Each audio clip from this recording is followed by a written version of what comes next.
So hello there mga friend ko.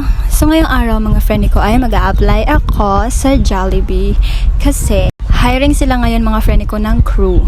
So ayun, nandito kami ngayon sa labas mga friend ko. Akala ko konti lang kami na mag-a-apply pero nasa 41 ata kami. Ako yung pang 41 kasi ako yung huling nag-fill up dun sa form na pina-fill upan nung isang crew dyan sa Jollibee mga friend ko. Pagdating na pala namin dito sa Jollibee mga friend ko ay may nauna na po palang nag-exam sa amin mga friend ko. So kami nandito pa sa labas mga friend ko nag-aantay. So while waiting mga friend ko, nagkwentuhan muna kami nitong kasama ko mga friend ko. Natatawa rin ako at the same time kasi may maga sa mata ko. Sabi ko, ba't ngayong araw pa? Ba't ngayong araw pa lumaki yung maga sa mata ko? So ayun, ito yung mga kasama namin mga friend ko na mag-a-apply din dito sa Jollibee. So bali mga friend ko, wala naman talaga akong balak mag-apply sa Jollibee. Ano lang, nadamay lang ako nitong kasama ko. Dinamay niya ako. Sabi niya sayang malaki yung sweldo.